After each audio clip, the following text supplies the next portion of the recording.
Bonsoir à toutes et à tous. Nouvelle édition spéciale sur i24 News. Si l'alerte retentit, nous devrons nous rendre aux abris. L'alerte qui a retenti à plusieurs reprises cette nuit et ce matin, notamment dans le centre d'Israël. Il y a encore quelques minutes dans le sud du pays avec plusieurs blessés. Pour en parler, nous allons parler des dégâts à Tel Aviv avec Mathieu Vindig que l'on retrouve en direct. Bonsoir Mathieu, vous êtes sur les lieux où des débris de missiles sont tombés justement ce matin. Oui, bonsoir Chani, nous sommes dans le nord de Tel Aviv, là où un missile iranien a touché un immeuble et causé de sérieux dégâts. Notre caméraman Nefi Zarovski va vous montrer l'étendue de ces dégâts, justement. Quand les médecins urgentistes sont arrivés à peu après 7h30, ils se sont occupés d'au moins 4 personnes sur le site de l'impact. 2 autres personnes ont ensuite été prises en charge, mais aucune hospitalisation n'a été nécessaire. Donc on voit une destruction généralisée à cause de cette ogive qui, selon la police, contenait 100 kg d'explosifs, laissant un grand cratère à côté du bâtiment. On a vu des véhicules endommagés sur les lieux de l'attaque. Le maire de Tel Aviv, Ron Hulday, s'est dépêché de venir sur les lieux de l'impact dans la matinée. Je vous propose de l'écouter. Ce matin, une frappe a touché Tel Aviv. Il s'agit d'un impact direct, très similaire à ce que nous avons connu rue Yehuda Halevi. Selon notre évaluation, le missile était d'une puissance moindre, mais cela a tout de même suffi à provoquer un cratère important et des destructions sur une zone assez large. On compte 2 blessés légers. Ce qu'il faut souligner une fois de plus, c'est que lorsque des abris existent et que la population respecte les consignes, même dans une ville régulièrement visée, les dégâts matériels peuvent être importants, mais les pertes humaines restent limitées.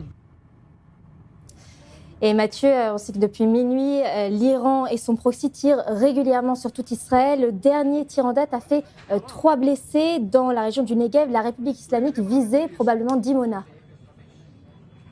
Exactement, Chani. Donc, les sirènes viennent de retentir à la fois en Galilée et à la fois dans le sud, près de Beersheva. On est à plus de 10 salves de missiles iraniens. Et donc, vers 14h30, l'Iran a tiré 2 missiles sur le sud d'Israël.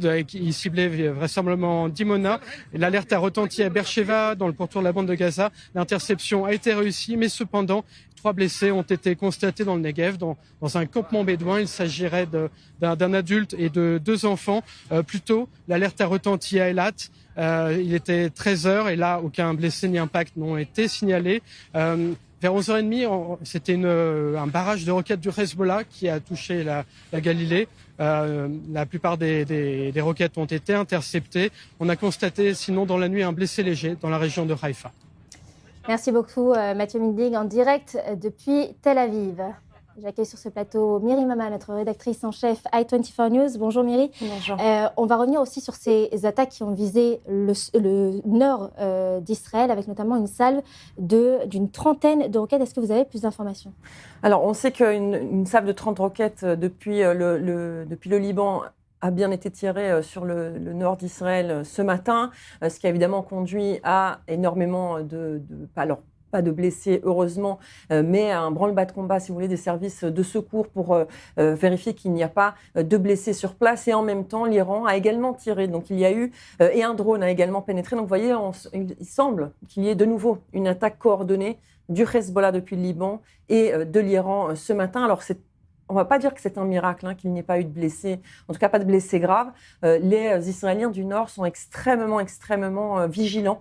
Ils savent exactement ce qu'ils doivent faire et donc ils se sont évidemment abrités en temps et en heure. C'est surtout les services de secours qui étaient exposés au moment de l'alerte depuis l'Iran. Je voudrais aussi dire un mot sur ce qui s'est passé dans le Sud.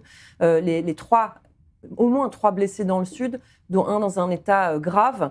Dans le Sud, ce sont des Bédouins qui ont été blessés dans cette dernière attaque il y a à peu près 1 heure. C'est dans la localité de Bzoura, donc une localité bédouine, c'est ça ? Voilà, exactement. Et il faut savoir que dans cette région-là, comme souvent, ce sont des localités qui ne sont pas dites légales. Il n'y a pas d'abri pour ces personnes-là. Et Donc là, c'est aussi un miracle, on peut le dire, qu'il n'y ait que 3 blessés. Il faut savoir que 2 bébés ont été légèrement touchés aussi dans cette attaque. Mais donc, on voit que l'Iran, il ne vise pas que les Juifs. Il vise d'une manière indéterminée, c'est-à-dire peu importe qui ils vont toucher, du moment qu'ils tirent et qu'ils arrivent à faire des dégâts. C'est l'objectif du régime islamique d'Iran. C'est d'ailleurs la raison pour laquelle l'Iran utilise principalement des missiles à fragmentation, puisqu'on sait que c'est ces missiles, justement, qui font le plus de dégâts. Merci, Myri. Vous restez avec nous tout au long de cette édition. Le ministre israélien de la Défense, Israël Katz, a affirmé plus tôt aujourd'hui que l'armée israélienne intensifie ses opérations au Liban contre le Hezbollah, tout en poursuivant ses frappes contre l'Iran. Il a souligné la détermination de Tsahal à neutraliser durablement les menaces pesant sur le nord d'Israël. On l'écoute. Concernant le Liban, le Hezbollah a commis une grave erreur en attaquant Israël en tant qu'instrument du régime terroriste iranien. Il en paie déjà le prix et en paiera encore un lourd tribut. Tsahal poursuit et poursuivra ses opérations au Liban avec toute sa puissance contre les combattants du Hezbollah et contre les lanceurs de missiles. Le gouvernement libanais s'était engagé à désarmer le Hezbollah dans le sud du Liban et sur l'ensemble du territoire, mais n'a rien fait. Tsahal mène des opérations à l'intérieur du territoire libanais afin de sécuriser une ligne de défense avancée en éliminant les combattants du Hezbollah et en détruisant les infrastructures terroristes qui ont été mises en place, ainsi que les habitations dans les villages frontaliers libanais utilisés, de fait, comme des positions terroristes. Ces opérations s'inscrivent dans la logique des modèles de Rafah et de Beth Hanoun à Gaza, afin de créer une zone tampon et d'éloigner la menace des localités israéliennes. Nous ne permettrons pas un retour à la situation du 7 octobre. Nous avons promis d'assurer la sécurité des habitants du Nord, et c'est exactement ce que nous ferons. Myri, je me retourne vers vous. On sait que l'état d'urgence a été prolongé donc de 3 semaines supplémentaires. Qu'est-ce que ça veut dire justement cette prolongation de l'état d'urgence ? Alors tout d'abord, c'est un message évidemment pour les citoyens israéliens que jusqu'au 14 avril, ils vont devoir vivre ce quotidien de guerre comme on appelle, c'est-à-dire se rendre tout de même au travail. Pas de structure scolaire, sauf pour les localités qui ont décidé, qui ont eu le feu vert d'ouvrir. Vous savez, c'est les fêtes de Pessah, sont donc les vacances de Pâques, de la Pâque juive en ce moment. Donc certains centres aérés pourront ouvrir avec évidemment des conditions très strictes, toujours avec des abris, à proximité des abris, suffisants pour accueillir les enfants. Mais donc ce que ça veut dire que jusqu'au 14 avril au moins, non seulement Tsahal estime qu'il va falloir que la population civile israélienne continue à suivre drastiquement les consignes de sécurité, mais ça veut dire aussi que Tsahal continue à frapper, soit au Liban, soit en Iran, et peut-être d'autres proxys si d'autres se réveillent, puisqu'on sait que les Houthis sont en train de se demander s'ils ne vont pas se mettre dans la guerre ou pas, et que donc tout va être maintenu, ce qui est en train de se passer maintenant, va être maintenu au moins jusqu'au 14 avril. Ça veut dire aussi que sans doute que les négociations entre les États-Unis et l'Iran ne sont pas à un stade aussi avancé. En tout cas, Israël n'estime pas que ces négociations pourraient aboutir avant le 14 avril. Évidemment, tout peut changer. Il faut vraiment suivre la protection civile pour savoir quelles sont les consignes de sécurité qui peuvent évoluer dans un sens, c'est-à-dire se durcir, ou dans un autre, s'assouplir, mais toujours suivre ce que Tsahal estime être le mieux pour la population civile. Alors justement, on va essayer d'y voir plus clair avec Raphaël Jérusalemi, ancien officier des renseignements militaires. Bonsoir Raphaël. Alors Myri en a parlé juste avant que l'état d'urgence a été prolongé jusqu'au 14 avril, donc 3 semaines supplémentaires, alors qu'il y a quelques jours, on parlait d'un possible allègement des consignes, d'un retour à l'école pour les enfants. Comment il faut comprendre cette prolongation de l'état d'urgence ? Alors d'abord, il n'y a pas que l'Iran, nous avons tout de même la menace du Hezbollah qui parfois peut atteindre même le centre d'Israël. C'est quand même une menace sérieuse, même si l'Iran semblerait s'essouffler. Alors c'est vrai que nous avons eu récemment des alertes un peu spectaculaires en provenance de l'Iran, mais l'arsenal est en train d'être sérieusement rétréci. Ceci étant dit, Tsahal considère qu'il lui faudra encore 2-3 semaines effectivement pour venir à bout du principal arsenal balistique des Iraniens.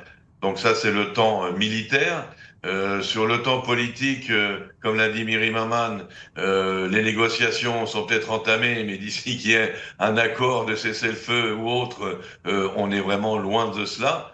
Donc il faut rester vigilant. Et d'ailleurs, lorsqu'il y a des négociations, c'est toujours accompagné d'une intensification des frappes de part et d'autre, parce que à la veille justement d'un possible cessez-le-feu, d'une cessation des combats, eh bien chaque partie, chaque côté va essayer de marquer des points le plus possible. Et on va assister donc à des tirs encore plus nombreux de la part des Iraniens, et aussi justement du fait qu'ils ont de moins en moins de missiles, ce qui va plus ou moins les forcer à tirer tout ce qu'ils ont, et un peu n'importe comment, avec de mauvaises surprises, comme nous en avons une ce matin à Tel Aviv. Donc, à la veille d'un possible accord, eh bien, est-ce qu'on pourrait voir justement une intensification des frappes et israéliennes, mais aussi des attaques de l'Iran? Absolument. Ça sera des deux côtés. De toute façon, les frappes israéliennes sont intenses et ne baissent pas d'intensité. Aujourd'hui même, on a frappé 250 cibles, donc on est loin de baisser la garde. Du côté iranien, ça va être plus un mélange de panique et de salve d'honneur si jamais on atteint un cessez-le-feu. Donc je doute. Je pense que, si je peux me permettre, le geste de Donald Trump, c'est plus pour calmer les marchés financiers et le cours du pétrole que de véritablement faire la paix avec l'Iran. Je pense qu'il a voulu faire ce geste de soi-disant négociation pour calmer un petit peu les spéculateurs. J'aimerais aussi parler avec vous, Raphaël, de cette information du New York Times selon laquelle des responsables militaires étudient la possibilité de déployer 3000 soldats, donc 3000 Marines, pour s'emparer de l'île de Karg. Pourquoi justement cette île? Alors, d'abord, s'emparer, c'est pas sûr. Ça sera peut-être faire un état de siège, l'assiéger, faire un blocus autour de l'île. Ça peut être aussi investir l'île, puisque je rappelle qu'il y a 2 semaines, les Américains ont détruit tout ce qui était défense militaire de cette île. Alors là, il y a une sorte de semi-bluff des deux côtés, hein. Du côté américain, on dit qu'on va mettre la main sur le pétrole iranien. Du côté iranien, on dit qu'on va bombarder les intérêts gaziers et pétrolifères du Golfe Persique. Et c'est donc ici une sorte de chantage l'un contre l'autre à l'énergie, à tout ce qui est énergie. Or, l'énergie, c'est parfois tout de même les nerfs de la guerre. Il serait bon, effectivement, que les Américains se décident. Les Israéliens, aujourd'hui, par exemple, ont détruit des stations d'essence et des intérêts de carburant du Hezbollah au Liban, parce que ce carburant, c'est les nerfs de la guerre pour le Hezbollah. C'est la même chose pour les Iraniens. Alors, est-ce qu'avec 2500, 3000 marines, on peut véritablement investir cette île? Ce n'est pas sûr. Et en plus, ils sont même pas encore arrivés. Les marines dont on parle, vous savez, ils arriveront que vendredi, et le temps qu'ils s'organisent, donc ça va mettre encore du temps. Hmm. Donc, dans ce cas-là, on aimerait bien comprendre la stratégie américaine, puisque d'un côté, Donald Trump semble vouloir cet accord, et de l'autre côté, eh bien, on parle de forces américaines qui pourraient être déployées pour une opération terrestre, donc qui pourrait arriver d'ici vendredi. Donc Trump ne croit pas vraiment à cet accord? Non, je crois que sérieusement, on ne peut pas y croire. On peut faire semblant ou de donner la chance à une voie diplomatique, ce qui est fait. C'est un peu pour la galerie, c'est un petit peu pour le Parti démocrate aux États-Unis qui est contre cette guerre. Il y a pas mal de raisons, comme je l'ai dit aussi, apaiser les marchés financiers. Donc il y a pas mal de raisons à ouvrir de nouveau la voie diplomatique. Mais soyons sérieux, les Iraniens viennent de nommer de nouveaux dirigeants qui sont encore plus fanatiques que les précédents, si possible, étaient, et qui n'accepteront jamais les conditions auxquelles songe Donald Trump, qui est, l'arrêt du nucléaire. Je vois très mal les dirigeants actuels iraniens donner gentiment à Donald Trump 400 kg d'uranium enrichi sur un plateau d'argent, l'arrêt aussi du programme balistique, donc des conditions qui ne seront pas acceptées par les Iraniens, qui de toute façon vont mener comme d'habitude tout le monde en barque, jouer la montre et balader tout le monde, et on n'y aura pas d'accord et pas d'accord fiable en tous les cas. Merci beaucoup, Raphaël, d'avoir été avec nous sur i24 News. Miri, je voudrais savoir avec vous, dans le cas où il y a un accord qui serait finalement conclu, quelles seraient les lignes rouges se seraient fixées? Alors, il y a un problème avec ces lignes rouges, Chani, tout d'abord, c'est que pour l'instant, Israël ne fait pas partie de ces négociations. Israël n'a pas été consulté avant ces discussions indirectes ou directes même, parfois dans certains cas, puisque Steve Witkoff aurait discuté directement avec le ministre iranien des Affaires étrangères. Et donc ça, c'est un premier problème. Après, les lignes rouges d'Israël n'ont jamais changé. Il faut savoir, comme l'a dit Raphaël Jérusalemi, pour Israël, pas question que l'Iran conserve l'uranium enrichi qu'il a en sa possession en ce moment, mais plus loin que ça, il faut qu'un accord soit sur le programme nucléaire iranien, c'est-à-dire que l'Iran ne puisse jamais se doter d'une bombe atomique. Là, pour les Américains sont d'accord, ils sont en phase avec Jérusalem. Donc de ce côté-ci, on peut faire confiance à Donald Trump. Là où le bas blesse, ce sont les missiles balistiques. C'est-à-dire qu'effectivement, l'arsenal a été réduit, puisque Israël et les États-Unis ont bombardé les sites de construction de missiles. Ils ont très peu de lanceurs. Donc pour ça, on va dire que pour le moment, la menace est réduite, même si elle existe, on le voit, l'Iran continue à tirer. Mais le vrai problème, c'est le programme balistique. C'est-à-dire qu'Israël refuse de laisser l'opportunité au régime des Mollahs de reconstruire des nouveaux missiles.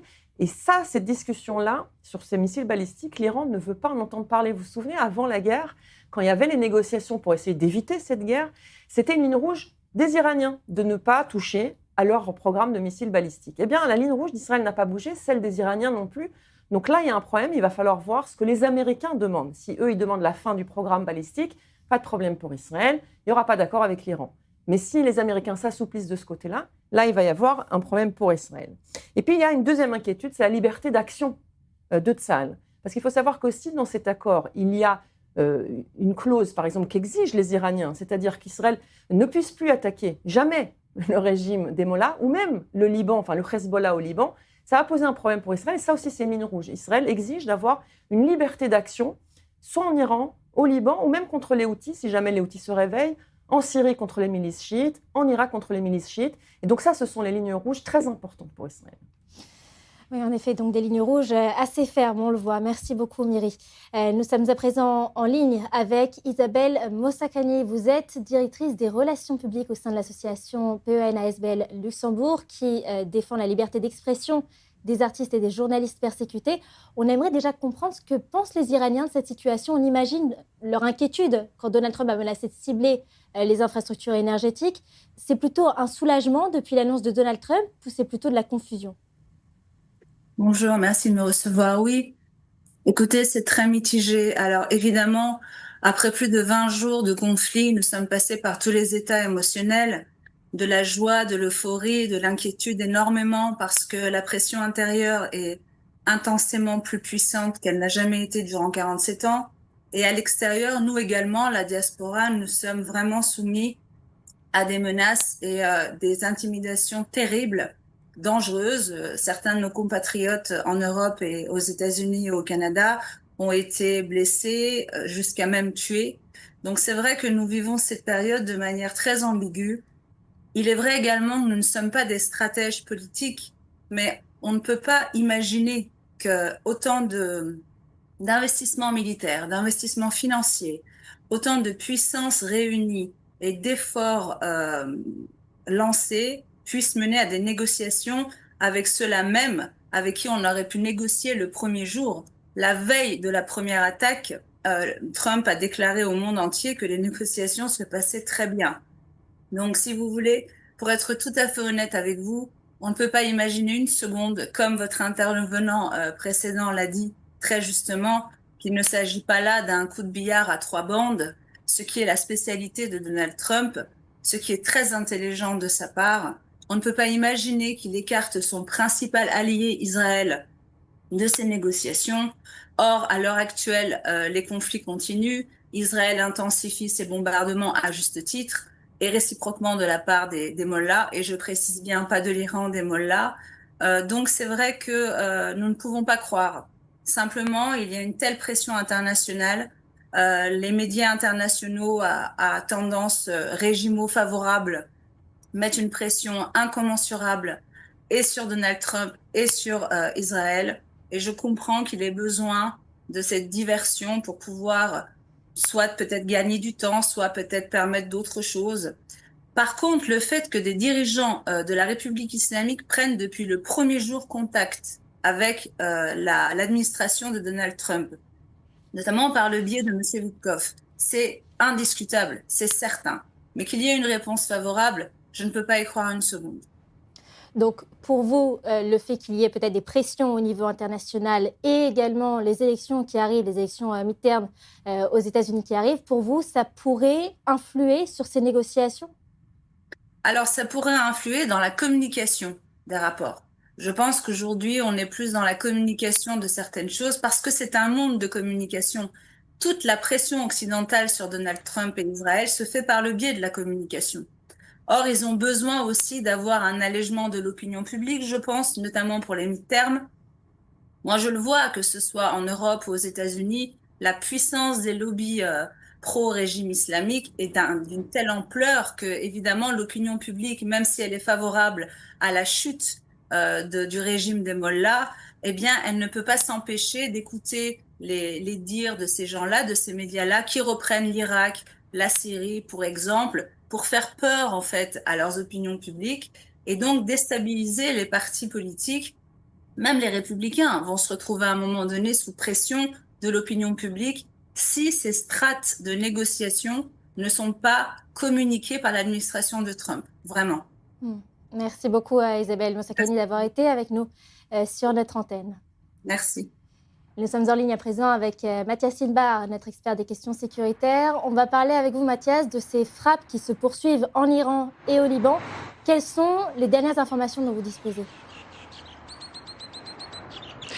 Alors, du côté de l'Iran, l'armée israélienne qui continue de frapper, que ce soit à Téhéran, mais également à Ispahan, et c'est très intéressant parce que Benyamin Netanyahou nous disait que l'Iran n'a plus les moyens, selon lui, de construire des missiles balistiques. Et pourtant, aujourd'hui, l'armée israélienne qui vise sur une banque de renseignements transmise par les renseignements militaires, eh bien, des entreprises de confection de missiles balistiques et de recomposition et de sites de production de sites balistiques. Ça se passe à Ispahan. Alors, est-ce que ces sociétés ou ces entrepôts avaient été frappés une première fois et pour les détruire pour l'instant, on ne sait pas. Ce qui est certain, c'est que Tsahal continue de frapper et à Téhéran, à l'ouest et à Ispahan avec la même force et notamment contre ce programme de missiles balistiques et également contre les sites et des barrages filtrants de Basij.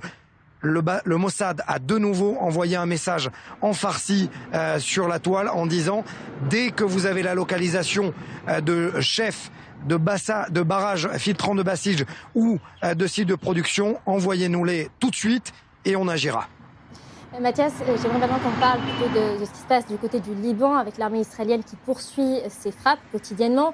On sait les soldats sont déployés en territoire libanais et pourtant le Hezbollah continue de tirer des salves de dizaines de missiles. Comment on explique que le Hezbollah conserve cette capacité d'attaque ? Parce que il faudrait, je pense, très honnêtement, dans toute la presse israélienne et dans ceux qui connaissent le terrain, éviter de parler de pourtant, c'est-à-dire mettre à opposition l'opération terrestre au sol, les frappes israéliennes et les capacités du Hezbollah. Le Hezbollah, d'abord, avant et pendant le cessez-le-feu, possédait plusieurs dizaines de missiles et de roquettes, également des missiles anti-chars, et pendant cette année de cessez-le-feu, a de nouveau reproduit et en plus a reçu des cargaisons d'Iran ou de l'argent de l'Iran. Donc le Hezbollah s'est extrêmement bien préparé. On l'a redit encore une fois aussi, le Hezbollah a subdivisé les rampes de lancement. C'est-à-dire que des lanceurs qui avaient avant 12 canons, maintenant n'en ont plus que 6, ou ceux qui en avaient 20 n'en ont plus que 10, et ils ont été subdivisés. C'est la raison pour laquelle, dans la mesure où l'Iran se cache dans les forêts, dans les zones montagnardes, eh bien, c'est pour ça que c'est extrêmement compliqué en temps réel pour l'armée israélienne de les impacter. Pourtant, c'est le cas. C'est-à-dire qu'il y a des lanceurs pendant qu'il y a des attaques du Hezbollah qui sont impactés, mais le Hezbollah possède des tunnels à l'intérieur de la montagne. Ce sont des rapports des renseignements qui datent de 2018 jusqu'à aujourd'hui. Le Hezbollah a creusé des tunnels dans la montagne pour déplacer des lanceurs mobiles. Et donc, vous imaginez qu'à partir du moment où ils tirent des missiles sur Israël et qu'ils rentrent dans ce tunnel-là, c'est extrêmement compliqué pour les renseignements de tout savoir. Et pourtant, eh bien, le stock est en train d'être impacté au fur et à mesure. Mais oui, effectivement, et ça, du côté d'Israël, on le savait, malgré les opérations terrestres qui s'élargissent, malgré des arrestations terroristes, malgré des cellules terroristes qui sont éliminées, le Hezbollah continue de tirer parce qu'il joue aussi son va-tout. Merci beaucoup Mathias pour ces explications. Et direction la France à présent, Emmanuel Macron a mis en garde ce lundi contre toute occupation du Liban. Le chef de l'État a estimé qu'aucune présence militaire ne pouvait garantir durablement la sécurité dans un avertissement à Israël. C'est la correspondance d'Anna Papiachvili. Oui, Emmanuel Macron met en garde Israël contre toute occupation du Liban. Aucune occupation, aucune forme de colonisation, ni ici, ni en Cisjordanie, ni ailleurs, ne saurait assurer la sécurité de qui que ce soit, a déclaré le chef de l'État français. Emmanuel Macron a également appelé à refuser toute logique d'escalade dans un contexte, on le sait, de fortes tensions régionales. Une prise de parole qui a été faite hier, c'était à l'occasion de l'ouverture d'une exposition sur le Liban à l'Institut du monde arabe, en présence notamment du ministre libanais de la Culture. Sur place, le chef de l'État a réaffirmé la position française en faveur du respect de la souveraineté et du droit international. Et puis, il a également réaffirmé le soutien de la France au Liban, estimant que le combat de ce pays était juste, je le cite, face à des menaces qui concernent à la fois sa sécurité intérieure et celle de ses voisins. Pas de doute donc que la situation au Liban sera au menu des discussions de ce nouveau Conseil de défense qui a été donc convoqué aujourd'hui par le chef de l'État sur la situation en Iran, au Moyen-Orient, avec évidemment la présence des ministres responsables chargés des questions sécuritaires. Et Maman, vous êtes toujours avec nous. J'aimerais maintenant vous faire réagir à cette décision du Liban d'expulser l'ambassadeur iranien. Comment on peut interpréter rapidement cette décision ? Mais c'est dans la suite logique. Le gouvernement libanais en a marre de la mainmise de l'Iran au Liban et notamment sur le Hezbollah et espère que si on expulse l'ambassadeur, ce soit un message fort pour le Hezbollah pour qu'il s'arrête, puisque vous le savez, Israël frappe le Hezbollah, mais c'est le Liban qui encaisse les coups. Et donc c'est un nouveau pas, si vous voulez, peut-être aussi une preuve de bonne volonté à l'égard d'Israël et des États-Unis que cette expulsion de l'ambassadeur iranien. Une expulsion donc assez significative. Merci beaucoup. On marque une courte page de publicité. On se retrouve dans quelques minutes pour la seconde partie de cette édition spéciale.